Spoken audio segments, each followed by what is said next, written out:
unas 70 organizaciones civiles, indígenas o de mujeres anuncian protestas durante 3 días que incluirán tomar carreteras o aeropuertos en demanda que no se celebren las elecciones este 6 de septiembre. Que la próxima semana todos los sectores se movilicen, son 3 días, se estará agarrando las carreteras principales, aeropuerto, las fronteras y todo el país. La lucha de los pueblos no se contiene solo a las elecciones, porque las elecciones no son las soluciones para Guatemala. Las luchas populares seguirán y esto es el comienzo realmente del cambio para Guatemala. Las movilizaciones se tienen previstas para este 25, 26 y 27 de agosto a nivel nacional.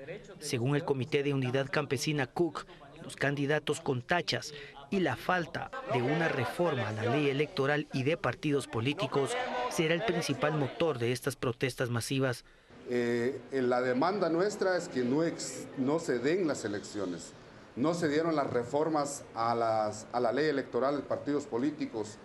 Pero estamos haciendo el llamado a la población a pronunciarse en contra de estas elecciones, ya que como lo hemos dicho, no estamos de acuerdo con ellas. Y les estamos haciendo el llamado a que se unan a todas las movilizaciones que van a haber a partir de ahora.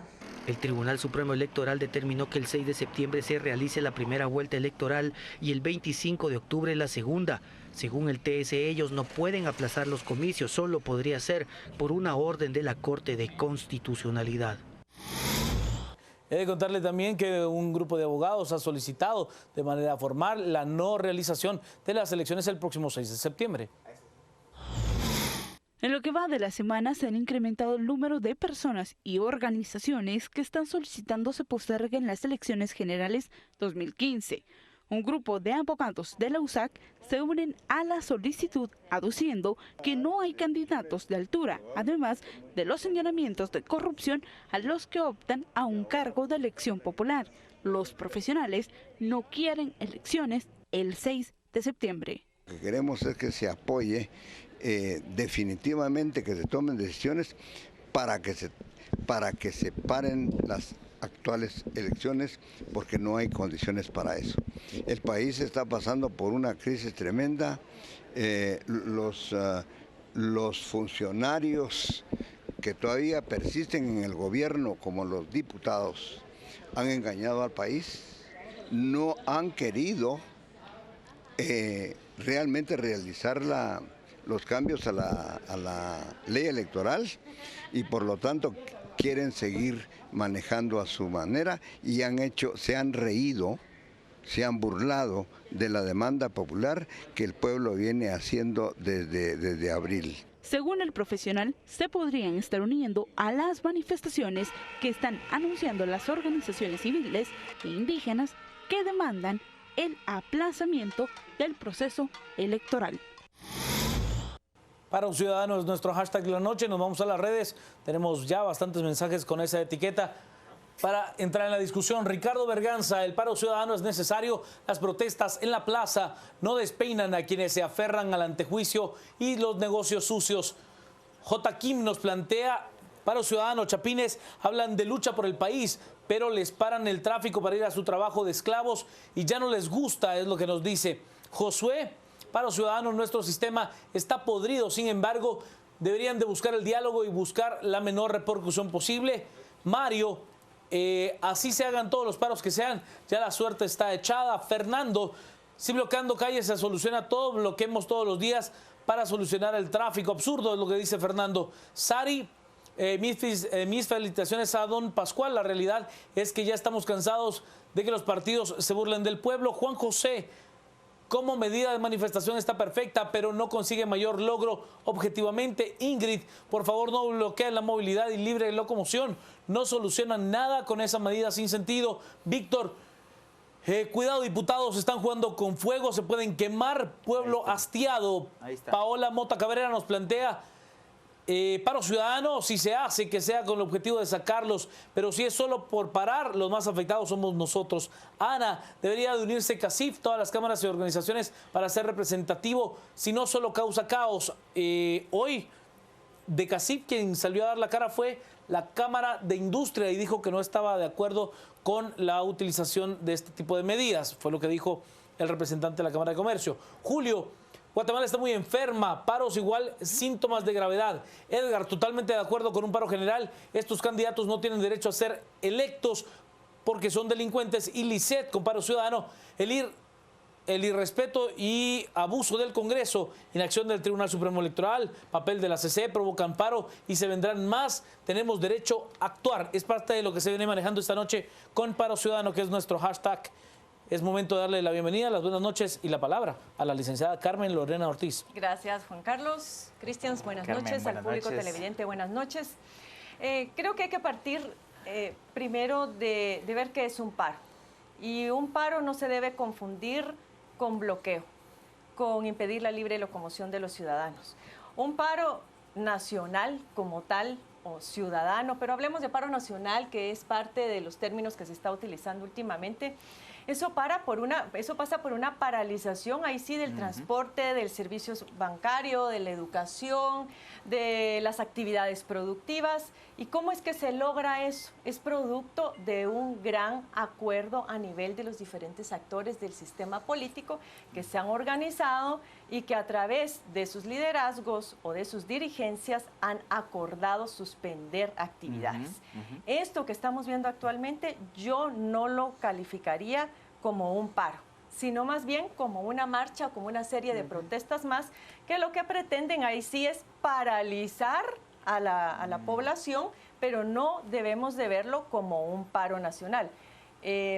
Quizás el último gran paro nacional sería, que yo recuerde, aquella unión entre los grupos que pedían el tema del búnker y que tendría que haber sido, ¿qué? 1999 o 2002, por ahí tendría que haber sido. No me recuerdo bien la fecha, pero sí que unía al CACIF e incluía grupos campesinos, sindicales. Sí. Y ahí es donde está la fuerza. Aquí en Guatemala tanto se ha criticado ahora todas estas manifestaciones y demás. Uno, carecen de esas dirigencias, de esos liderazgos, de articulación, de organización. Si seguimos siendo una masa amorfa, es muy difícil llegar a un acuerdo en el cual los diferentes actores digan, bueno, hoy sí vamos a unir nuestros esfuerzos en función de tales objetivos y vamos a actuar de manera conjunta y ahí sí se paralizan las actividades productivas, como decía, y todo lo del país. De lo contrario, simplemente estamos haciendo más de lo mismo, reproduciendo este patrón que más bien crea mucho malestar, creo yo, en la población. Ni siquiera pareciera haber un acuerdo común en cuanto a cuál es el objetivo y el propósito, porque unos siguen hablando de la renuncia del presidente, otros hablan de la suspensión del proceso electoral. Entonces, si no hay ni propósito, si no hay un acuerdo nacional a nivel del sistema político, esto definitivamente no es un paro, y coincido con muchas de las opiniones que estaban allí, de que parece que la suerte ya está echada, es decir, vamos a ir al proceso electoral en las condiciones que tenemos. Y no quiero hablar de resignación porque simplemente no hablo de resignación, simplemente creo que es racionalidad política pensar que debemos de focalizar nuestros ojos y nuestros esfuerzos en pensar qué va a pasar después y qué como ciudadanos vamos a hacer después para organizarnos y corregir esta situación. Vamos a las redes, estamos con Paro Ciudadano como nuestro hashtag de la noche. Mario Maldonado, mientras ratas digan cómo se sigue un debido proceso, vamos a Paro Ciudadanos, es lo que dice Mario. Alejandro, el paro ciudadano ayudará para que se pronuncien los sectores afectados con el paro, como CACIF y las embajadas. Es una medida de presión, es lo que plantea Alejandro. Nos dice Juan José, para que no te afecte el paro, sé parte de él, es lo que dice Juan José. Solo afecta al trabajador, los políticos se quedarán tranquilos en casa. Eric, es una medida que afecta a todos, pero de alguna manera tenemos que llamar la atención de los corruptos que nos gobiernan. Lisset, los funcionarios esperan violencia para reaccionar, irresponsables. Neto nos dice todo iba bien cuando las protestas eran fines de semana y no se vulneraba el derecho de locomoción de nadie, es lo que dice Neto. El licenciado Douglas Chacón, a quien saludamos desde este espacio, nos plantea: paro, luego existo. Ciertamente es más difícil dialogar y convencer a los otros, pero más democrático también, es lo que nos dice el licenciado Chacón. Jacqueline Ruiz, no se organiza bien, solo sirve para molestia de los que trabajamos. Sería correcto con todos los sectores de la sociedad. Otoniel nos plantea: tomen las casas de los diputados, mejor con tomar las carreteras solo afectan al pueblo. Rodrigo, Es terrorismo, ellos tienen demandas y los afectados somos, de sus paros somos los rehenes, nos dice Rodrigo Gaitán. Alberto Cibrián nos plantea, ¿vamos a bloquear? No, mejor vamos al Congreso. No, mejor cada uno que tuitee desde su casa, es lo que dice Alberto. Y Josué, esto le afecta a los ciudadanos y a la economía en general que al gobierno. Doy la bienvenida, las buenas noches y la palabra al licenciado Cristian Manolo Castillo. Carmen, Juan Carlos, muy buenas noches para todos los que nos acompañan desde su hogar. Cada vez más estamos siguiendo la ruta del movimiento de los indignados en el mundo. Todo lo que ha venido sucediendo nos ha obligado a estudiar qué ha pasado con los indignados en otras partes del planeta. Llevamos alrededor de 82 países, 952 ciudades, entre las más importantes Nueva York, Toronto, Río de Janeiro, Buenos Aires, Dublín, Londres, París, Zúrich, Guatemala, Tegucigalpa. Y la tendencia es la misma. Hay una primera etapa muy contundente, que tiene una demanda muy clara que se alcanza en el cortísimo plazo. Esa etapa el fuerte de la movilización social. Y es esa etapa en la que confluimos todos los sectores en un mismo espacio público. Esa primera etapa es movilizada por la indignación colectiva. En el caso de Guatemala, el estartazo lo dio la corrupción, los escándalos de corrupción. En otros países ha sido la crisis económica. En Europa ha sido las decisiones del Estado para hacer recortes en la inversión social. Pero esa primera etapa tiene una característica fundamental, alcanza sus objetivos de manera inmediata. Y esa etapa ya la vivimos en Guatemala, fue la etapa del renuncia ya, en donde el resultado fue la vicepresidenta, que de hecho lo discutimos en este espacio con todo el equipo, el haber logrado presionar en conjunto con la Embajada de Estados Unidos y la CICIG para que ella se retirara del cargo, fue el primer gran resultado de esa etapa del renuncia ya. Viene una segunda etapa que es la más compleja, porque en esa etapa empiezan a confluir en los espacios públicos las agendas históricas. Y es precisamente en el momento en el que estamos ahora. En este momento lo que vemos es que los actores históricos de batalla, de lucha social, de reivindicaciones, de búsqueda de cambios estructurales en los países, empiezan a ver en la energía de la plaza una posibilidad de canalizar sus agendas históricas. Y esto deriva en lo que empezamos a tener ya en este momento y que queda muy bien reflejado en los tweets. Una dispersión de demandas, lo refería Carmen muy bien cuando ella decía, bueno, y ahorita ya no hay claridad, unos piden la nacionalización de la energía eléctrica, la renuncia del presidente, que no hayan elecciones, que se nombre un triunvirato, el gobierno de transición, y cuáles ideas más variadas, sumando, variadas para tratar de encontrarle una salida a la crisis. El problema es que esta segunda etapa tiende a generar dispersión en la plaza o en el espacio público de demanda. Y fracturas en la plaza. Pero hay otro elemento fundamental. La reacción del Estado es el uso de la fuerza pública. Y el factor común lo tenemos en Brasil, Argentina, Venezuela, Ecuador, España, Siria, Egipto. Turquía, Nueva York mismo, el centro de Manhattan fue tomado por los antimotines y hoy ya lo vimos en una primera intención de confrontación en torno a la demanda que se hace y la convocatoria que se hace el día de hoy para poder coadyuvar a esta demanda que se está realizando. La preocupación que me da es que en esta segunda etapa la tendencia es a radicalizar el movimiento. El movimiento de calle empieza a radicalizarse y a utilizar cualquier expresión para generar presión política. Lo vimos con el retiro de los anuncios de campaña, por ejemplo, también. Ya ahí empezamos a ver el agotamiento de una sociedad y de una ciudadanía que ve que de ninguna forma que se manifieste hay resultados por parte de la clase política. Y retomo el tuit de Víctor Palencia. Están jugando con fuego. El pueblo está hastiado. Llegamos ya al punto en el que tratamos de seguir el camino correcto, que fue precisamente salir a la plaza de manera pacífica, masivamente demandar reformas a la ley electoral y de partidos políticos que entraran en vigencia de una vez para estas elecciones, para permitir una renovación de la clase política. Pero esa clase política corrupta, transera, mañosa, como todo lo que ya le llamó a alguno de los candidatos presidenciales en un espacio de debate. Bueno, que además lo refirió creo que de una manera, mejor no pudo. Rafael Hernández Velorio, me pareció una genialidad a través de su cuenta en Twitter. Y entonces tenemos esa condición de nuestra clase política que nos lleva como ciudadanía a no tener ninguna salida jurídica. Y coincido plenamente con Carmen cuando dice, si queremos respetar el marco constitucional, que de hecho ese ha sido el planteamiento en el caso mío y de múltiples organizaciones, ya no hay nada que hacer. Ya las elecciones están convocadas, estamos a menos de 15 días de que éstas se realicen, ya no nos dejaron ninguna salida. Esa clase putrefacta que nos ha venido gobernando los últimos 30 años, se salió con la suya. No mandó las reformas a la Corte de Constitucionalidad, la metió a una comisión e hizo lo que quiso con la propuesta del Tribunal Supremo Electoral.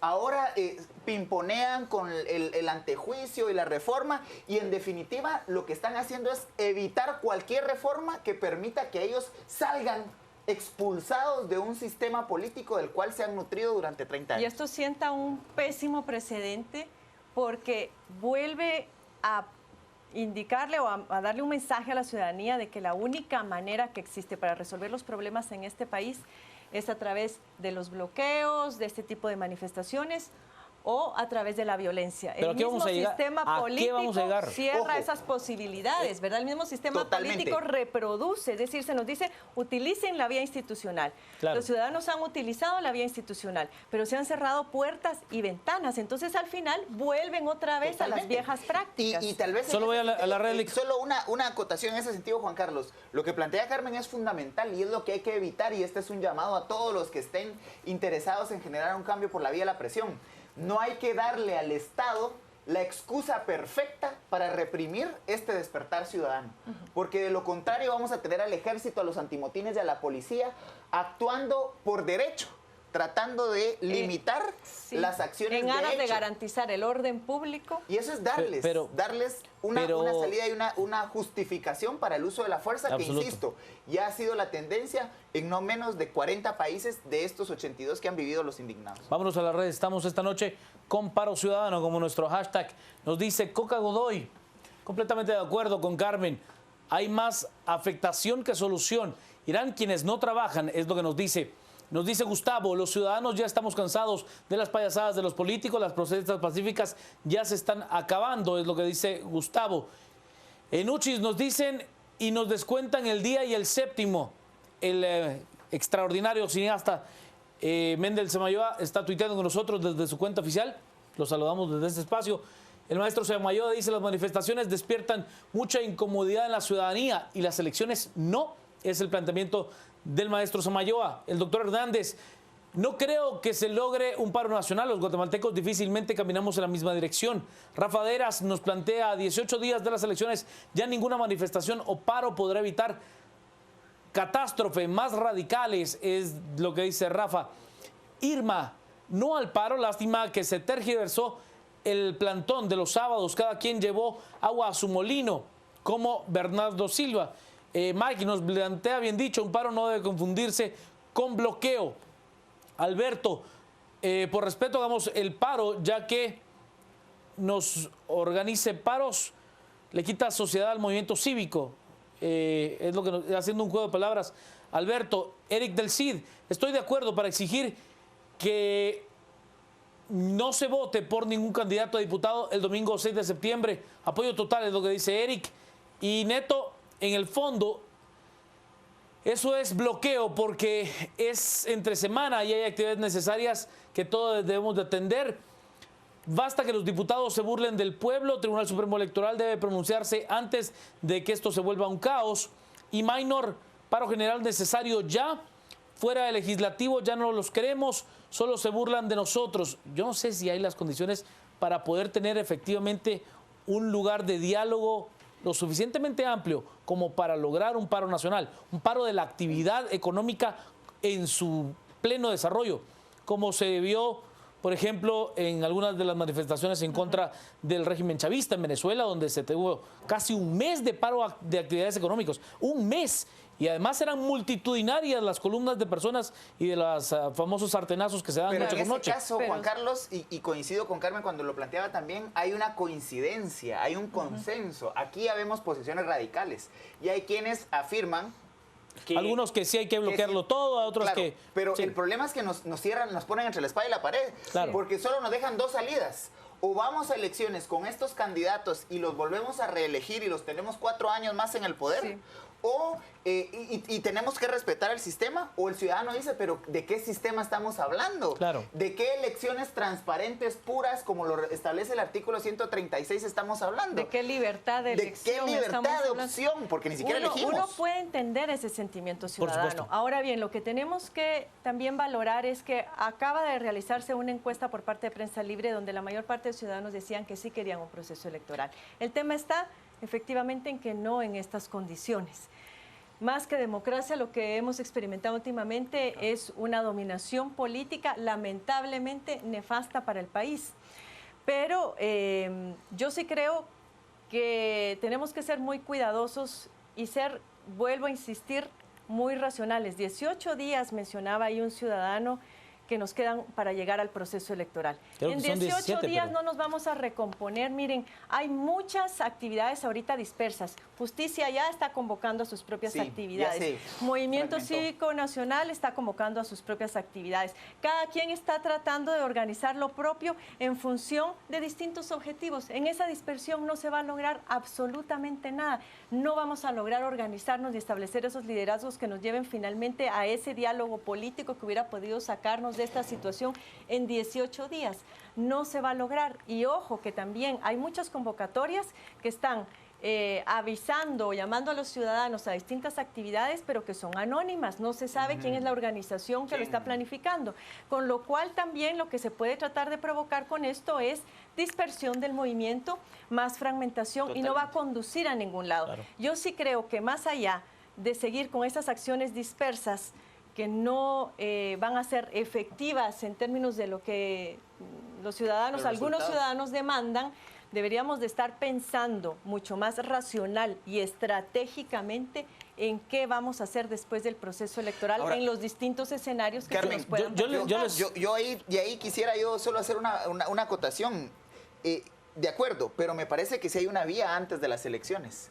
Si esa clase política que nos está poniendo entre la espada y la pared utiliza el mecanismo del manejo del poder que tienen por haber sido electos, desgraciadamente, si ellos no nos dejan salida a los ciudadanos para tener que ir a elecciones, utilicemos la vía legal. Y eso fue ya el argumento que se presenta el día de hoy, diciendo, miren señores, hay 4 partidos que ya pasaron el techo de campaña, no entienden ni aceptan la prohibición de no seguir con actividades de campañas. Cancelémoslos. Sí, lamentablemente eso parece ser un diálogo de sordos, Cristian, porque esa demanda ya ha habido presión desde hace bastantes meses y no ha pasado absolutamente nada. Los antejuicios no se resuelven, la inmunidad del presidente no se retiró, el Tribunal Supremo sigue sin actuar. Esto me recuerda mucho a aquella canción de Sal de ahí, Chiva Chivita, en donde al final se vuelve una cadena interminable de personas que tienen que resolver, pero nadie actúa. Asume y nadie asume. Vámonos a las redes, estamos esta noche con Paro Ciudadano desde hace buen tiempo, somos el tema más comentado en Twitter con esta etiqueta. FDM nos dice, ¿de qué sirven los bloqueos, manifestaciones, pancartas, huelgas, etcétera, si el 6 de septiembre el voto es para los mismos? Es lo que nos plantea Flor de María. Javier, proponer ir a la casa de cada diputado, magistrado, candidato, solo obedece a la vieja idea de divide y vencerás.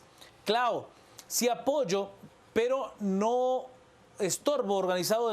Desafortunadamente el sector comercial que pagamos sueldos no podemos parar, es lo que nos dice Clau. Ale Gaitán, nos tienen amarrados de las manos, los paros los ignoran ellos y no van a hacer nada. Tiene que haber otro camino, es lo que nos dice Ale. Minor, juicio Valdetti, renuncia Otto Pérez Molina, condenas caso CICIG, postergar elecciones, depurar legislativo. Pues él hace pues un recuento de las cosas que serían deseables a la brevedad. Alejandro, no generará cambio alguno. Se proponen las elecciones y posponen las elecciones y de allí Paro Ciudadano no tiene objetivo claro ni específico. Mario, la unión hace la fuerza, todos queremos cambios, pero no nos involucramos. La gente quiere cambios, pero si les tapan el camino se molestan. En este país es la única forma que te oigan. Yo no estoy de acuerdo en lo que está planteando Terex, de verdad no estoy de acuerdo. Creo que nada de esto hubiera sucedido si en aquella primera ocasión más de 25,000 personas un sábado sin quebrar un solo vidrio, sin hacer una sola pinta, sin crear un solo desmán, sin afectar el derecho de nadie se hubiera reunido. Todo esto surgió. Aquellos que dicen que solo haciendo desmanes se logran cosas, no es cierto. Pero ese era el objetivo pero no es cierto, licenciado como Ortiz. decía Cristian, ese era un objetivo inmediato, pero ahorita nuestros objetivos ya dejaron de ser inmediatos. Es que los objetivos que nos deben de preocupar son inmediatos y de largo plazo.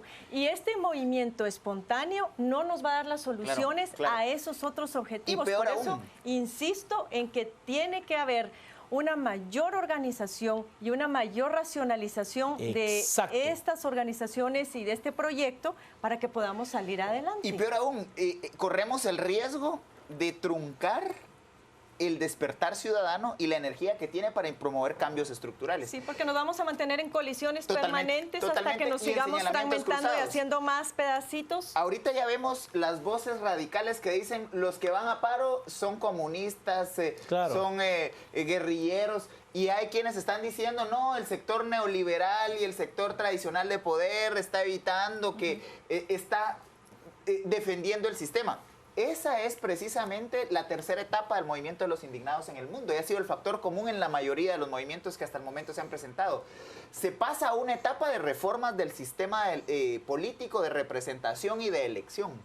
Los países con mayor madurez en sus movimientos ciudadanos han logrado esos cambios. Pero, por ejemplo, miren Bolivia. Yo me recuerdo cuando viví en Bolivia, había tal nivel de organización que por eso es que los cocaleros lograban al final todos sus objetivos. Efectivamente. Pero tenían al punto de tener a Evo Morales en el poder. Imagínate, o sea, él es el máximo líder cocalero histórico. Pero él es producto de ese proceso de organización sólido, fortalecido a lo largo de los años. Y después los mismos cocaleros ponen en entredicho decisiones del gobierno de Evo Morales. El tema de fondo es... Ahí está el punto, fíjese, Lic. Ahí está el punto más importante. A ver, cuando usted viene y permite, ¿sí?, como sociedad, ante la indolencia, ante la falta de participación activa de la ciudadanía, que llegue cualquiera y modifique las leyes a su sabor y antojo, aún así el movimiento cocalero haya puesto en entredicho la autoridad de Evo Morales, no pasa nada, va a seguir allí porque ya el sistema está adecuado a alguien. Y eso es lo que nosotros corremos el gran riesgo, de que alguien venga y modifique, pero modifique como él quiere. El riesgo mayor, Juan Carlos y Carmen, es que ni siquiera lleguemos a las modificaciones. Porque en el caso, por ejemplo, de los países árabes, después de haber saltado la primavera árabe en finales de los 90 y todo el proceso, ellos después de los movimientos de indignados deciden regresar a regímenes autoritarios y a modelos de gobierno y de administración del poder público mucho más inclusive tajantes y retrógrados que los que tenían antes. Pero esa fue la decisión de la sociedad. Pero vea el proceso sirio. ¿Cuánto le ha costado?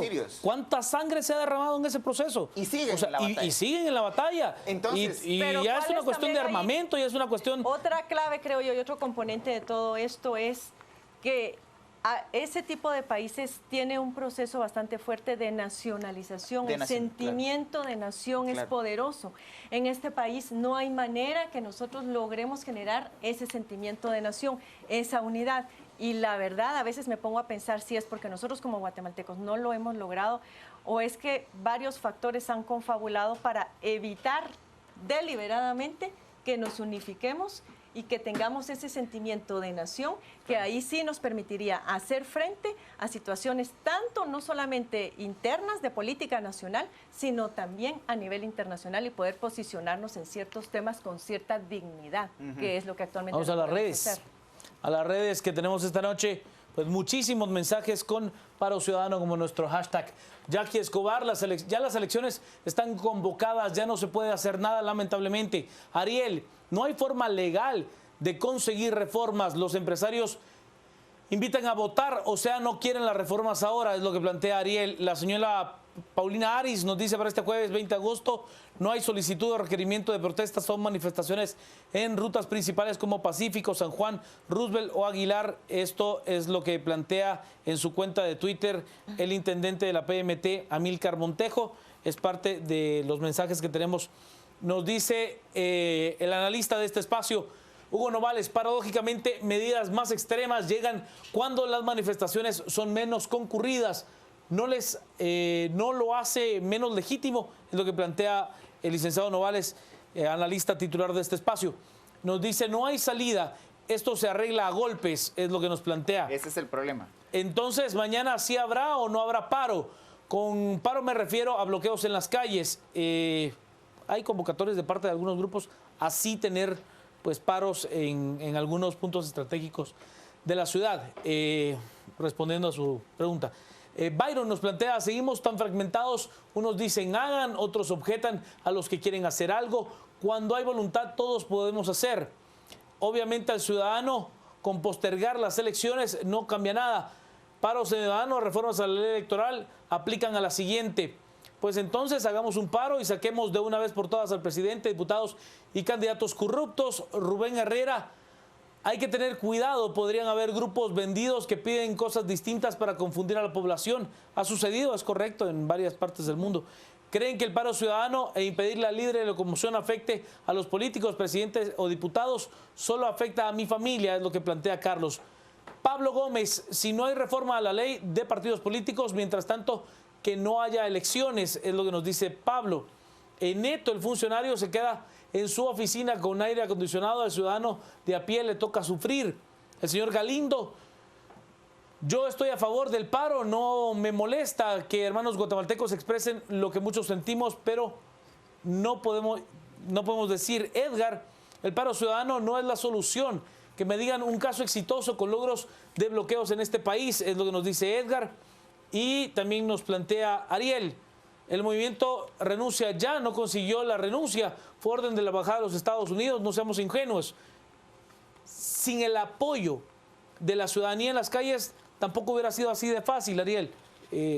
Fue una suma de Claro, fue una suma de elementos en un momento determinado. O sea, tampoco habría que desvirtuar el poder de la ciudadanía en la calle con un orden absoluto. Estoy de acuerdo con que se manifiesten, más no con la violación a la libre locomoción. Y Sergio, es triste que la gente no apoye, peor, ya estamos en la época de estar siempre comunicados. El guatemalteco es apático. Y Ruby nos dice, se debe ir a sacar al Congreso las clicas que están allí. Licenciada. Mira, aquí todo el mundo dice se debe, se debería. Son otros, sí, salgan, se debe, vayan. se debería. Mira, eso hay que pensarlo nuevamente con mucha seriedad. Estamos ante un conflicto social, definitivamente. Y un conflicto social se soluciona únicamente planificando acciones y a través del diálogo. Yo no coincido en que la única manera que hay para resolver los problemas en este país es a través de la violencia, de los bloqueos o de las pintas, no estoy de acuerdo con eso, es a través del diálogo. Pero para poderte sentar a dialogar, primero tienes que identificar muy bien quiénes son los actores en juego.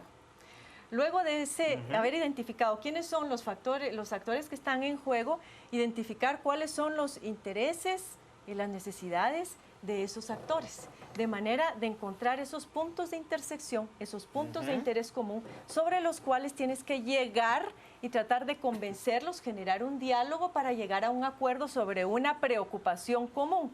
Aquí no tenemos ni siquiera esa preocupación común. Suenan varias, pero ni siquiera tenemos esa preocupación común. Oye, pero no ha habido dato. quien haga esa identificación de actores, ese análisis de actores y que esté pensando en generar un gran diálogo, que aquí lo hemos mencionado varias veces, para encontrarle salidas a la crisis. No se ha hecho. Mire qué buen dato nos manda un gran amigo, Manuel de Jesús Hernández, y nos dice, el último paro nacional fue 1 de agosto de 2001. 2001. El tema, el incremento del 10 al 12% del impuesto al valor agregado. Sí, pero mira, porque ahí había un tema que también tocaba le afecta a todos. al empresariado. A todos. En este caso, los empresarios también saben que las pérdidas por parar las actividades productivas son millonarias. Carmen, claro que hay que medir costo-beneficio, yo lo entiendo. También se afecta la imagen de país a nivel de inversiones. Ese es el punto, creo. Ese es el punto. Ese es lo más delicado. Ese es el mayor temor, porque ya hemos tenido algunos indicadores que alertan sobre esa mala imagen y eso retrae a los inversionistas del país.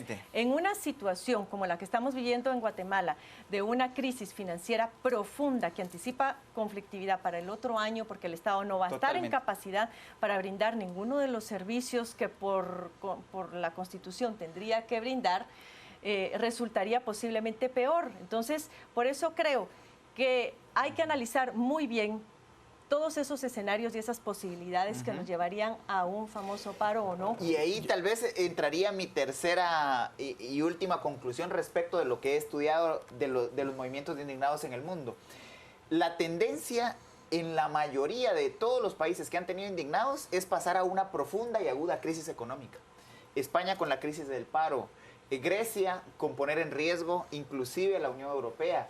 En Estados Unidos Mira, ahora Brasil también está pagando las consecuencias. En Estados Unidos revienta la burbuja financiera. Es decir, en la mayoría de países, el paso siguiente después de la crisis política es la crisis económica. Y me voy a atrever a hacer una hipótesis. En nuestro caso sería una doble crisis económica. Totalmente. Y ahí me atrevo a hacer una hipótesis para el año entrante. Esta crisis va a empezar a generar impactos económicos al mes de diciembre, después de las elecciones. Ahí vamos a empezar a resentir que una economía con un sistema político inestable y con una ciudadanía que no logra acuerdos por ningún medio y con una clase política perversa que lo único que hace es desangrar el sistema, lo que vamos a tener es una crisis económica que empieza a sentirse en diciembre. Ojalá me equivoque, pero podríamos llegar en el organismo judicial, a decir por el presidente de la Corte Suprema, es ahora en agosto. Ya de una vez. Yo le pongo una mucho más dura. Yo me atrevería a plantear que a finales del primer semestre del año entrante tenemos una economía con problemas de abastecimiento. Y ese va a ser el detonante mayor de gente en la calle exigiendo violentamente que haya una reacción de la clase política que hasta el día de hoy parece inmune ante todo lo que está pasando. Y una clase política que va a estar aprendiendo. Pero yo le voy a decir una cosa, Lic. O sea, lo que no estamos valorando, yo no es que critique el trabajo que está desarrollando la Comisión Internacional contra la Impunidad en Guatemala, CICIG, pero tenemos que entender qué es CICIG. CICIG es un experimento de Naciones Unidas en un país para impulsar cambios a partir del maletín. Pero la única forma, las únicas otras dos formas que tiene Naciones Unidas para poder tratar de impulsar una nación no son con maletines, son con las armas. Se llaman cascos azules o boinas azules, intervenciones militares, de las cuales Guatemala es parte. O sea, no pensemos que si la violencia llega a estallar en Guatemala, nuestro problema lo vamos a resolver nosotros. Si no lo hemos podido resolver con la ayuda internacional a través del maletín, va a ser a través del fusil. Ese es un tema muy serio. La verdad es que varios analistas lo han mencionado acá en distintos espacios. Yo no quisiera pensar en eso porque yo lo vi muy de cerca en Haití, donde empieza una misión como la MINUSTAH, de imposición de paz. Nada más. Con las fuerzas de paz para el mantenimiento del orden y demás, y de pronto terminan organizando elecciones, haciéndose cargo de la educación, haciéndose cargo de la salud, y luego ya no pueden salir de ahí porque más que ayudar los países, los debilitan. Claro. Yo no quisiera pensar que vamos hacia ahí, pero sí lamento profundamente que el presidente de la República no haya renunciado, porque en un principio de todo conflicto, generalmente no solamente los actores son mucho más reducidos, sino que las demandas son mucho más claras. Pero mientras más pasa el tiempo, esto va agarrando una mayor complejidad y lo hemos visto que las demandas se han ido sumando ahora hasta con el tema de la nacionalización de la energía eléctrica y todo, que es más difícil de solucionar. Pausa, regresamos con más a las 10 p.m. Gracias, Rosario, feliz noche para ustedes. Es momento de ir a las redes rapidísimo con nuestro hashtag Paro Ciudadano, que ha sido de verdad el más comentado de la noche por mucho. Nos dice Marcos, diputados hablando de aumentar el presupuesto 2016, qué descaro, mientras Guatemala atraviesa una crisis sin precedentes. Apoyo el paro ciudadano. José, espero valga la pena y sirva de algo el paro ciudadano. Y Fercho nos plantea, entonces, ¿quiénes quieren más a su país? ¿Los del sábado porque trabajan entre semana o los del paro porque no trabajan? Es lo que dice Fercho. Para cerrarlo, Lic Castillo. Me parece que la salida está ya puesta en los tribunales. Hay un par de acciones judiciales que, respetando el orden constitucional y amparados en la Constitución y en la ley electoral y de partidos políticos, podrían, si hubiese voluntad política también en el organismo judicial, permitir la cancelación de los partidos que ya rebasaron el techo de campaña. Y aquí el Tribunal Supremo Electoral, que ha sido tan contundente, tan consecuente y con tanta visión, me parece que el momento histórico le demanda que el siguiente paso sea por la vía jurídica, para evitar que sea por la vía de la fuerza. Licenciado Ortiz. Bueno, de mi parte, decir que hay un gran sentimiento de orfandad por parte de los ciudadanos, que al final nos encontramos como en un callejón sin salida. Y hablando de institucionalidad, yo sí quiero ser muy clara en esto y decir, lamento el rol tan débil que ha desempeñado la Procuraduría de Derechos Humanos en esta situación. Porque sí creo que ante permanentes violaciones a los derechos de los ciudadanos, ante esa necesidad inminente, llevamos ya meses pidiendo un diálogo social, podernos sentar a la mesa en procesos de negociación, a tratar de encontrar una salida a esta situación que hoy amenaza no solamente el derecho de elegir y ser electos, sino están de por medio todos los derechos constitucionales que el Estado tiene la obligación de salvaguardar. El Procurador de Derechos Humanos ha generado un comunicado la semana pasada, si no estoy mal, pero creo que no es suficiente, que se esperaría de él en esta situación, en estas circunstancias, un papel mucho más activo, sobre todo para que los ciudadanos recobremos la confianza en nuestra institucionalidad y sigamos apelando a esta institucionalidad para salir de esta crisis, más allá de la violencia y a aquellos bloqueos que dañan también los derechos de otras personas y que más bien pudieran llevarnos a un escenario de mayor confrontación y ojalá no pasara así, pero de mayor agresión.